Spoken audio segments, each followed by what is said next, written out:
So ons gesels met Jaco Jacobs, die bekende kinderboekskrywer in Afrikaans. Nou sy 300ste boek, Vreemde dinge kan op 'n Dinsdag gebeur, het verlede maand verskyn. Nou Jaco se werk wissel van prettige prenteboeke vir kleuters tot rympies en grapboeke, as ook bekroonde jeugromans vir tieners. Jaco, baie welkom by my in die program Ons Gesels met. Baie dankie Karen, dit is heerlik om vandag met jou te gesels. Ja, vir ons ook nou, Jaco, vanoggend toe ek nou weer lees, in 2001 reeds het jy die boek Troetelgedrog uitgegee deur Lapa Uitgewers, en dit was ook jou heel eerste gepubliseerde boek. Nou die storieetjie van jou handel oor 'n meisie genaamd Anita wat vreeslik graag 'n troeteldier wou hê, maar haar ma wil nie daarvan hoor nie. En ek wil by jou hoor, nou is daar al meer as 2 miljoen gedrukte boeke verder verkoop. So jy staan eintlik op die podium van die skryfwêreld. Sou jy ooit kon voorsien dat jy as 'n jong man van Carnarvon dit so ver sou bring met skryf, of was dit maar nog altyd 'n droom?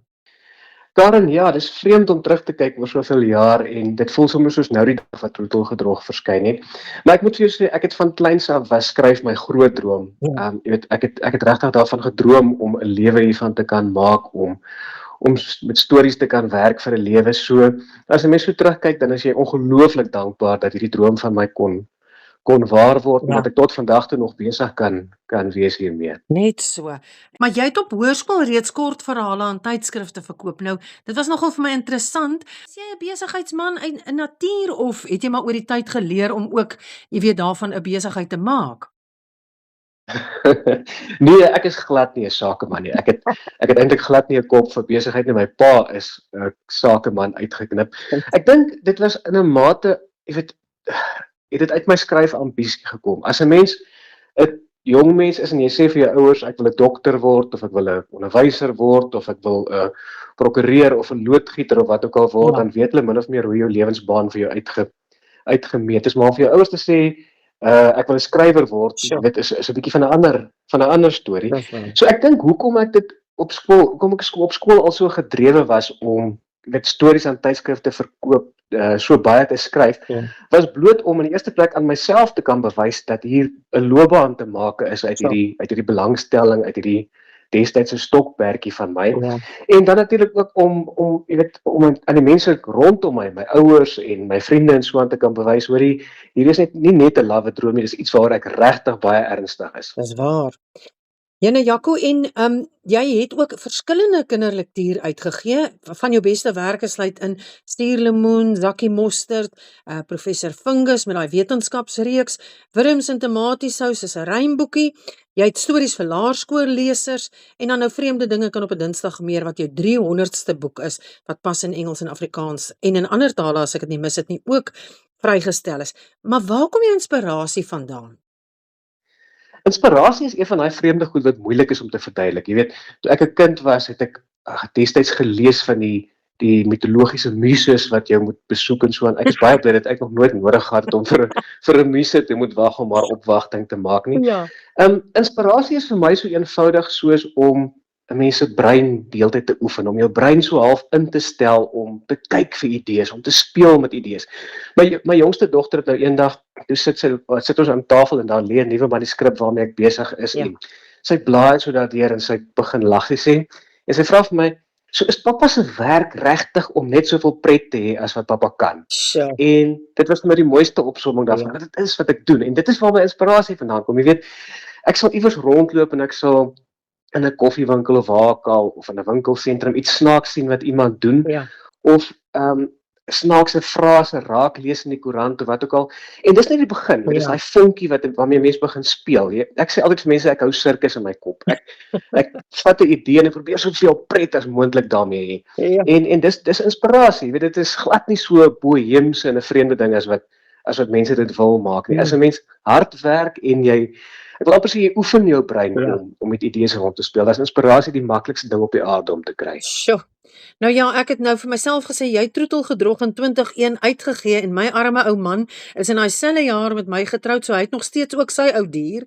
Maar ek wil by jou hoor, jy het meer as 45 nasionale en internasionale pryse wat alreeds aan jou toegeken is, onder andere dan nou die Alba Bouwer prys en die CP Hogenhout toekenning en dan verskeie ander ATKV kinderboek toekennings. Maar Jaco, jou boeke is ook vertaal in 7 tale. Dis ongelooflik. En ek wil by jou weet, hoe beïnvloed hierdie toekennings en jy weet eervolle erkennings, hoe beïnvloed dit jou? Sit dit druk op jou of is dit ook vir jou inspireer dit jou om voor te bou? Weet jy Karen, ek sê altyd vir mense sal jok as skrywer as jy nie sê dit is lekker om 'n toekenning te kry of Ja. dit is lekker om hierdie eerbewyse te kry nie, maar weet jy, wanneer 'n ou daar voor jou rekenaar gaan sit en jy begin met 'n storie werk, dan gooi jy alles van dit van jou af. Dan is dit asof jy met daai leë bladsy van voor jou begin jy van voor af. Ja. Jy gaan sit nie daar as 'n bekroonde skrywer of as 'n internasionale skrywer wat ek al nie. Jy gaan sit met daardie leë bladsy en jy werk so eerlik as moontlik en so opreg as moontlik met daardie storie wat in jou brein aan die broei is. Jy probeer daardie karakters skets so goed as wat jy kan, hulle lewendig maak. En ek probeer van al daardie goed vergeet wanneer ek daar gaan sit en skryf. In die eerste plek skryf ek vir die jong kind wat ek self was en ek skryf vir jong kinders wat ek hoop hierdie stories gaan geniet. So ja, dit is om die antwoord kort te maak, dis baie lekker om erkenning te kry, maar die lekkerste van alles bly die stories. Die lekkerste bly om stories en rympies te kan skep en kreatief te kan wees daarmee. Dis waar. En jy weet mense weet nou van die boeke en dinge wat jy uitgegee het, want jou skryfwerk het jy reeds meer as 340 boeke in Afrikaans vertaal, insluitend die gewilde Tintin reeks. Nou ek het so gelag toe ek hierdie lees. Jy het 'n lieflike vroutjie, 2 dogters, 3 honde, 2 katte en 'n luislang. Nou vra ek myself, en dan nog tyd vir al hierdie publikasies en vertalings. Waar kry jy tyd? Hoe werk 'n skedule vir jou, 'n roetine vir jou? Hoe lyk jou lewe? Karen, ek is deesdae in 'n bevoordeelde situasie dat ek voltyds kan skryf en dit is 'n ongelooflike luukse om te hê. Ek was aan die begin van my loopbaan na ek gestudeer het ek as 'n joernalis gewerk en ek het daarna vir baie jare as 'n uitgewer by 'n groot uitgewery gewerk. Maar deesdae is ek baie bevoorreg dat ek voltyds kan skryf, maar dit is nog steeds 'n vaste roetine. Jy weet, ek in die oggende staan ek baie vroeg. Ek staan meeste oggende so 3:30 op, dan gaan drafwerk en ek gaan oefen. Ek sorg dat ek betyds by die huis terug is om die kinders reg te kry vir skool. En dan gaan sit ek en dan werk ek. Ek probeer so min of meer 'n 8 tot 4 of 'n 8 tot 5 roetine handhaaf. Wat 'n mens nou die hele tyd skryf nie. Ek is in die oggende baie kreatief. So dit is wanneer ek my kreatiewe skryfwerk doen en dan in die middag probeer ek meer by administrasie en vertaalwerk en daardie soort van dinge uitkom.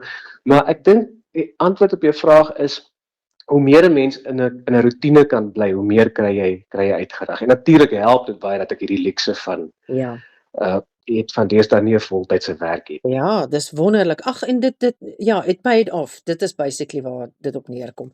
So, Jaco, net so ten slotte, wat hou die toekoms in? Is daar enige verrassings wat ons mag liggies verklap of sommer maar net drome wat jy het vir jou toekoms? Karen, ja, ek is nie een wat baie lang toekomsplanne vooruit maak of vreeslike groot drome het wat ek najag nie. Soos ek net nou vir jou gesê het, vir my bly die lekkerste om besig te wees met die storie waaraan ek op die oomblik werk of die rympieboek waaraan ek op die oomblik werk. En van rympieboeke gepraat, daar kom binnekort so binne die volgende maand of 2 kom daar 'n nuwe rympieboek van my uit waarna ek verskriklik baie uitsien. Dis maar die lekkerste ding op aarde om rympies te skryf. Daar is 'n nuwe grafiese roman wat een van die dae op pad is waar ek nog nie heeltemal die sluier kan lig nie, maar ek sien ongelooflik baie daarna. Dit is 'n verskriklike mooi boek. So die 300ste boek het verskyn en nou wil ek dit so 'n bietjie agter my sit en nou wil ek fokus op dit wat voor lê. Dis maar die lekkerste daarvan. Dis wonderlik.